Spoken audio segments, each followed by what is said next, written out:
یہ نزول ہونا ہے، یہ علامات قیامت میں سے حضور نے بیان فرمایا ہے، اور قرآن مجید کی جو اصطلاحات ہیں اس کے حوالے سے میں نص قطعی جو ہے وہ میں آپ کے سامنے رکھ چکا ہوں۔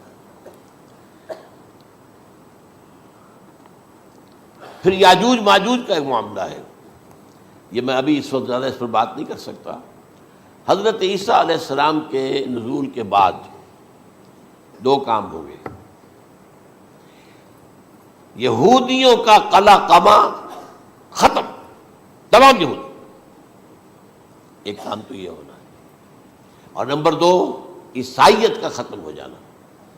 عیسائیت کی نفی کر دیں گے، بھائی تم مجھے خدا کا بیٹا بنائے بیٹھے ہو، میں تم خدا کا بیٹا نہیں ہوں، میں تو اس کا بندہ ہوں، رسول ہوں، میں نے تم سے کب کہا تھا کہ مجھے خدا کا بیٹا بناؤ۔ نمبر دو یہ کہ وہ خنزیر کو قتل کر دیں گے، یعنی یہ تم نے خنزیر کب سے کھانا شروع کر دیا؟ میں تو تم کو نکاح اجازت دے کر گیا تھا، یہ تو شریعت موسوی میں حرام تھا، اور میں کہہ کر گیا تھا کہ یہی شریعت تم پر لاگو رہے گی، ہاؤ کم تم نے کیسے یہ؟ آج بھی بہت سے رومن کیتھولکس جو ہے وہ سور نہیں کھاتے، وہ اس میں ہے ان کے اندر کچھ نہ کچھ بات جو ہے جو حضرت عیسیٰ کی تعلیمات کا کچھ اثر ان کے ہاں ہے۔ میں تو ایک مرتبہ، یہ 1971 کی بات ہے، 4-5 دن کے لیے برسلز میں رکا تھا، اس لیے کہ وہاں مجھے ایک صاحب نے خط لکھا تھا کہ وہاں ایک نوجوان ہے، ابھی اس ایمان لایا ہے، اور اس کے کچھ مسائل ہیں، ہم کوشش کر رہے ہیں ان کے مسائل حل کریں، آپ بھی جا رہے ہیں۔ میں انگلینڈ جا رہا تھا تو واپسی پر آپ ان کے یہاں چند دن ٹھہرے، میں حیران ہوا۔ ویسے اس نے مجھے اپنے گھر ٹھہرایا نہیں، اس لیے کہ ماں باپ تو اس کے کرسچن تھے، اور پولیس کا چیف آفیسر اس کا باپ تھا، chief of police force.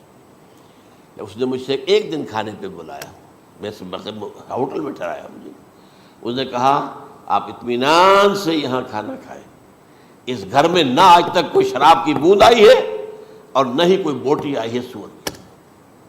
Roman Catholics.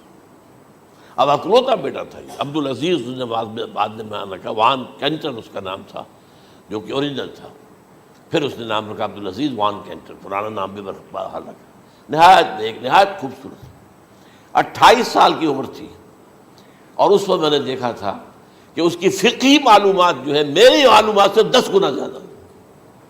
اس کی وجہ کیا ہے؟ وہ گیا تھا موراکو میں ایز اے ٹیچر، ملازمت کرنے، پیسہ کمانے، وہاں وہ مسلمانوں سے اس کا ہوا رفع ضبط ہوا، اسلام کی تعلیمات سامنے آئی، اسلام لے آیا۔ اب اکلوتا بیٹا ہے، اب ماں باپ جو ہے کرسچن کیتھولکس۔ جب وہاں سے واپس آیا تو پھر کہتے ہیں کہ ہمارے درمیان ایک معاہدہ ہے، وی آر لیونگ ٹوگیدر، لیکن یہ معاہدہ ہے ہم مذہب پہ بات نہیں کریں گے، بس باقی جو بھی ہے وہ ساتھ رہ رہے ہیں۔ لیکن میں حیران ہوا، مجھے معلوم نہیں تھا۔ اچھا، اس کے بعد اس نے جب اسلام کا فیصلہ کیا تو اس کے سامنے سوال آیا کون سی فقہ اختیار کروں؟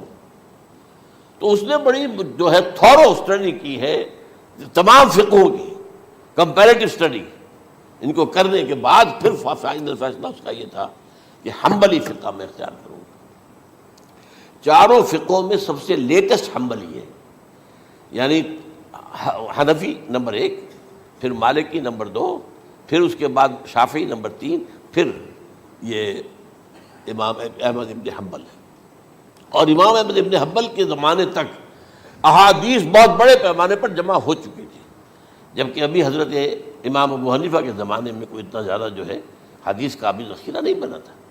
اسی پر تو لوگ حیران ہوتے ہیں کہ زیادہ حدیث امام ابو حنیفہ کے علم میں نہیں تھی، لیکن مجال ہے کہ ان کا کوئی فتویٰ جو ہے کتاب و حدیث کے، کتاب اور سنت کے خلاف ہو۔ اگرچہ انہوں نے صاف کہا کہ اگر تم پاؤ کوئی ایسی سچی حدیث، پختہ حدیث جو میری کسی رائے کے خلاف ہو تو میری رائے کو دیوار پر دے مارنا اور اس صحیح حدیث کی پیروی کرنا۔ لیکن ویسے اس کے بعد یہ کمال یہ ہے کہ بہت ہی کوئی شاذ معاملہ ہے کہ جس میں ان کا کوئی فتویٰ وہ کتاب و سنت کے منافی ہو یا سنت کے منافی ہو۔ کتاب پہ تو سوال پیدا نہیں ہوتا، کتاب تو ساری ان کے سامنے موجود تھی۔ اس کے بعد یہ ہے کہ یاجوج ماجوج، اصل میں بتا رہا تھا آپ کو کہ جب عیسائیت بھی ختم ہو گئی، یہود ویسے ختم ہو گئے، استیصال ہو گیا، جڑ کٹ گئی، اب عیسائیت گویا کہ اسلام میں ضم ہو گئی، عیسائیت مذہب ختم، یہودی خود ختم۔ اب یہ طاقت کتنی ہو جائے گی؟ تقریباً 2/3 دنیا آ گئی، تمام اب عیسائی 2 ارب کے قریب ہیں، 1 ارب 90 لاکھ 90 کروڑ ہوں گے یا